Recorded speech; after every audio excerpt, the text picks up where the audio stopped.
मुस्कुराने की वजह मत ढूंढ, वरना जिंदगी यूं ही कट जाएगी। कभी बेवजह मुस्कुरा कर भी देख तो जिंदगी तेरे साथ मुस्कुराएगी। हेलो फ्रेंड्स, आई एम आशीष दीवान और हम आ गए हैं आप लोगों के चेहरों पे मुस्कुराहट लाने by giving financial stability to tell like people just like you by using our unique investment strategy. क्यों दोस्तों, गलत तो नहीं कह रहा हूँ ना? जब फाइनेंशियल फ्रीडम हमारी लाइफ में आता है तो हमारे चेहरों पर मुस्कुराहट और सुकून ऑटोमेटिकली नजर आने लगता है। तो आज जिस सवाल का जवाब हम आप लोगों के लिए लेके आए हैं वो दोस्तों ऐसा सवाल है जो मुझसे कोई ना कोई हर रोज पूछता रहता है कि आशीष, स्टॉक मार्केट में पैसा लगाना है या म्यूचुअल फंड में या फिर दोनों में, और अगर दोनों में लगाना है तो कितना कितना लगाना है।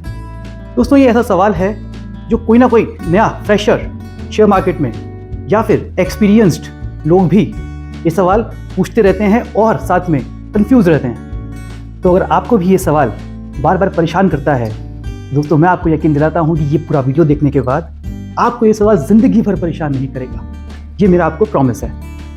और वीडियो के एंड में हम आपको एक गिव अवे भी देने वाले हैं जो आपको आपकी इन्वेस्टिंग की जर्नी में आगे हेल्प करेगा। और बहुत ही इंटरेस्टिंग होने वाला है आज का वीडियो। तो जो मेरे नए दोस्त जुड़े हैं चैनल पे वो पहले जाके चैनल सब्सक्राइब कर लें ताकि आपको आगे की लर्निंग्स मिलती रहे। तो दोस्तों शुरू करते हैं फनटेक इन्वेस्टमेंट के फंडे। अगर आप मुझसे पूछेंगे कि मैं कहाँ पैसा लगाता हूँ अपना, तो मैं आपको बता दूँ मैं अपना 100% पैसा शेयर मार्केट में इन्वेस्ट करता हूँ। अब आप पूछेंगे कि क्यों आप शेयर मार्केट में इन्वेस्ट क्यों करते हैं 100% पैसा? क्या म्यूचुअल फंड सही नहीं है? नहीं दोस्तों, म्यूचुअल फंड भी सही है। इसे मैं आपको एक एग्जाम्पल के साथ समझाता हूँ। अब इसको खाने के कॉन्टेक्स्ट में बात करते हैं। खाना खुद बनाना बेटर है या उसके लिए एक कुक रखना? दोस्तों इसका जवाब भी बहुत सारे फैक्टर्स पर डिपेंड करता है, आपकी सिचुएशन पर डिपेंड करता है। कई बार ऐसा होता है कि हमें खाना बनाने का शौक तो है लेकिन हमें खाना बनाना आता नहीं है, तो उसके लिए हमें कुक को रखना पड़ता है। तो जब कुक रखते हैं तो हमें उसको अफोर्ड भी करना पड़ता है कि हम उस कुक को प्रॉपर पैसे दे पाएँ, प्रॉपर टाइम दे पाएँ, खाना बनाने की सारी चीज़ें प्रोवाइड करवा पाएँ। लेकिन उसमें ये भी हो सकता है कि आपको उसका टेस्ट पसंद नहीं आए या फिर वो जो टेस्ट डालता है वो खुद भी खाने वाला है उस खाने को, तो हो सकता है उसके मिर्च मसाले ज़्यादा पड़ जाएं उसके अंदर। तो ऐसे बहुत सारे फैक्टर्स होते हैं जो कंसिडर करने पड़ते हैं। इसी तरह म्यूचुअल फंड भी काम करता है। जब हमें खुद निवेश करना नहीं आता तो हम वो काम म्यूचुअल फंड को आउटसोर्स कर देते हैं। दोस्तों फाइनेंशियल वर्ल्ड में भी यही होता है। जब आपको खुद को कोई शेयर में इन्वेस्ट करना नहीं आ रहा तो आप म्यूचुअल फंड्स की हेल्प लेते हैं। तो जैसे यहाँ खाना बनाने के लिए कुक होता है, वहाँ आपके फंड्स को मैनेज करने के लिए फंड मैनेजर होता है जो आपके फंड्स को प्रॉपर जगह कहाँ उसको प्लांट करना है वो मैनेज करता है। अब इस चीज़ को फाइनेंशियल वर्ल्ड की डेफिनेशन के हिसाब से समझते हैं। जब आप म्यूचुअल फंड में पैसा डालते हैं तो आप डायरेक्टली शेयर मार्केट में इन्वेस्ट नहीं करते, आप एक एएमसी को यानी कि एसेट मैनेजमेंट कंपनी को अपने फंड्स देते हैं। ये एएमसी दोस्तों कोई भी एक बड़ी कंपनी की हो सकती है। समझिए जैसे आईसीआईसीआई बैंक का खुद की एएमसी है, तो वो आईसीआईसीआई बैंक उस एएमसी में फंड मैनेजर अपॉइंट करती है जो आपके फंड्स को मैनेज करता है। अब आप समझ चुके हैं शेयर मार्केट में डायरेक्ट इन्वेस्ट करना और म्यूचुअल फंड में इन्वेस्ट करने में क्या फ़र्क है।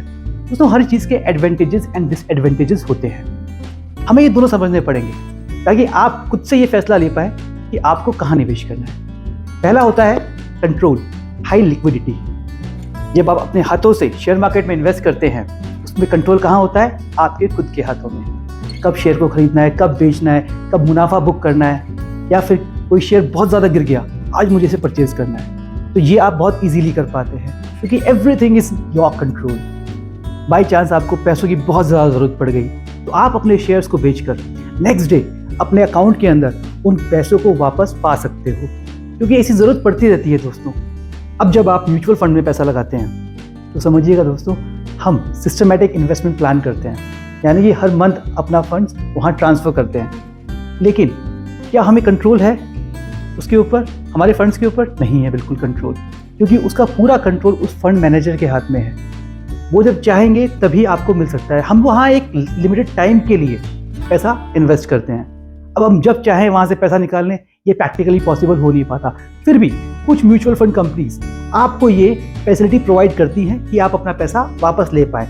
उसके कुछ चार्जेस होते हैं जो कंपनियां चार्ज करती हैं, लेकिन आपको कुछ मेहनत मशक्कत के बाद में वो पैसा वापस मिल जाता है। दोस्तों म्यूचुअल फंड के साथ में एक डिसएडवांटेज और है। समझिए आप हर महीने वहाँ पे पैसा भेज रहे हैं अपना। अब उनको अपने पास पैसा रखना तो नहीं है आपका, अल्टीमेटली मार्केट में ही इन्वेस्ट करना है। तो हो सकता है उस समय मार्केट बहुत पीक पे हो, फिर भी उनको तो इन्वेस्ट करना ही पड़ेगा।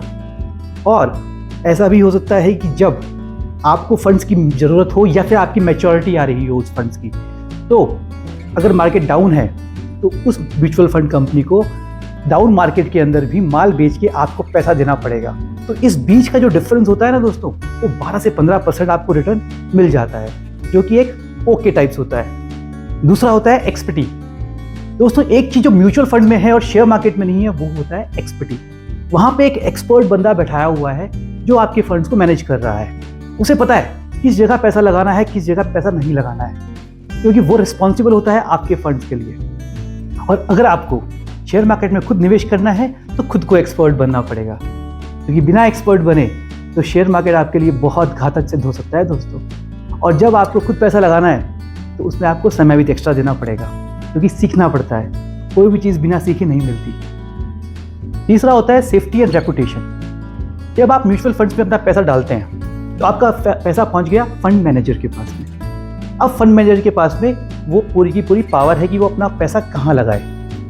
अब दोस्तों फंड मैनेजर क्या है, बहुत एक्सपर्ट होता है। उसे पता होता है स्मॉल कैप के अंदर भी अच्छे रिटर्न्स हैं, इनफैक्ट लार्ज कैप से ज़्यादा रिटर्न्स है, क्योंकि वहाँ स्टॉक ज़्यादा करेक्ट हुए हुए हैं। फिर भी वो खुद की रेपुटेशन और सेफ्टी बचाने के लिए केवल और केवल लार्ज कैप में ही पैसा डालना प्रेफर करता है। वो इसलिए क्योंकि कल को कोई भी होनी हो गई या अनहोनी हो गई मार्केट में या बाहर के बाजारों में, तो कम से कम आप उसे गाली नहीं देंगे।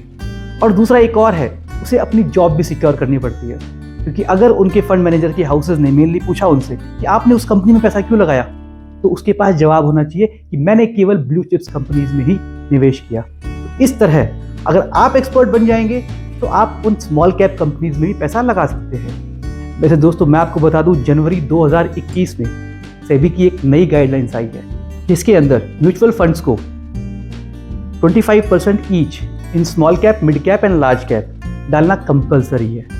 वो केवल और केवल लार्ज कैप स्टॉक्स में नहीं डाल सकते। तो यहाँ थोड़ा फंड मैनेजर का रिस्क और रिवार्ड है चेंज हो जाता है। दूसरी तरफ जब आप खुद शेयर मार्केट में निवेश करते हैं तो एक रिस्क फैक्टर बढ़ जाता है, क्योंकि आपको इतनी नॉलेज नहीं होती है। कोई बात नहीं दोस्तों, लेकिन आप फिर भी अपने प्रॉपर स्टॉप लॉस के साथ में काम कर सकते हैं। समझिए आपने 10 कंपनी में निवेश किया, 10 अच्छी कंपनीज में निवेश किया, तो क्या होगा, 5-7 कंपनियां उसमें अच्छी चलेंगी, 1-2 न्यूट्रल हो जाएंगी और एक है जो कम परफॉर्म करेगी। लेकिन जो कंपनी अच्छा परफॉर्म करेगी उससे आपको इतने रिटर्न्स मिलेंगे कि आपकी वो 2-3 कंपनियां कंपनसेट हो जाएंगी। अब आ जाते हैं हमारे गिव अवे पे। दोस्तों आज भी हमारे देश में केवल 4 से 5% लोग ही शेयर मार्केट में पैसा लगाते हैं, जबकि अमेरिका में ये 50 से 60% है। ये इसलिए है दोस्तों क्योंकि बचपन से हमारे माइंड में एक चीज़ फिट कर दी जाती है कि शेयर मार्केट एक जुआ है। अगर ये जुआ होता तो एक चीज़ बताइए, ये हमने निफ्टी का चार्ट तो देखा अभी, ये क्या है, ये आपको 27 साल में 18 गुना रिटर्न दिया है। जुआ नहीं है दोस्तों, ये एक SIP है, यानी कि सिस्टमेटिक इन्वेस्टमेंट प्लान। अगर आप SIP के थ्रू इसमें इन्वेस्ट करते रहेंगे तो भी आपको रिटर्न्स तो मिलेंगे, लेकिन मैं ये चाहता हूँ कि आप इसमें लर्निंग लें, खुद की वैल्यू ऐड करते जाएं, ताकि आपको इससे अच्छे से अच्छा पैसा मिल सके। तो अगर आप इसे सीख लेंगे और समझ लेंगे तो म्यूचुअल फंड से तो कहीं गुना पैसे आप यहाँ कमा सकते हैं। और मैं यही चाहूँगा कि आप अपनी लर्निंग को बढ़ाएं, क्योंकि हमारे हिसाब से इससे बढ़िया कोई जॉब नहीं है, इससे बढ़िया कोई बिजनेस नहीं है और इससे कहीं बढ़िया कहीं रिटर्न्स नहीं है। अगर आपको ये वीडियो पसंद आया हो तो जाते जाते लाइक और सब्सक्राइब ज़रूर करके जाइएगा और साथ में बेल आइकन ज़रूर क्लिक करके जाइएगा, ताकि आपको आगे की इन्फॉर्मेशन वाली वीडियोज़ के लिंक मिलते रहें, क्योंकि हम ये चाहते हैं कि आपकी लर्निंग्स में कहीं कमी नहीं रहनी चाहिए। Because as we always say, learning is learning, happy learning.